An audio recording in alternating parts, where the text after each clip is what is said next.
மழையின் சிறப்பு. அனைத்தும் சுத்தம் செய்வதற்கும் தண்ணீர் தேவைப்படும். அமிர்தத்தை சாப்பிட்டால் பசி எடுக்காது என்பார்கள். நமக்கு அது கிடைக்கவில்லை. அதனால் பசி வந்து கொண்டே உள்ளது. அந்த பசியை போக்குவது மழைதானே. அப்படியென்றால் நமக்கு மழைதானே தேவாமிர்தம். வானம் அப்படியென்றால் வெற்றிடம்.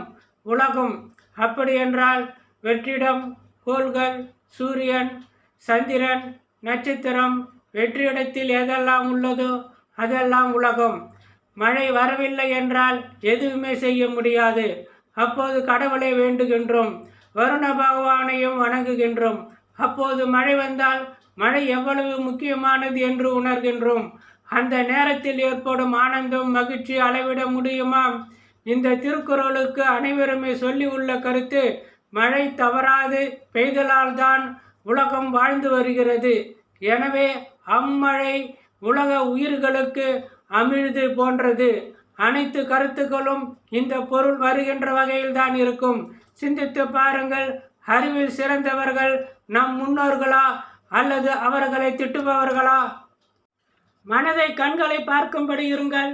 தியானம் இருங்கள். படுக்கும்போது ஓம் என்று மனதில் நினைத்து கொண்டு இருங்கள். தூக்கம் விரைவில் வந்துவிடும்.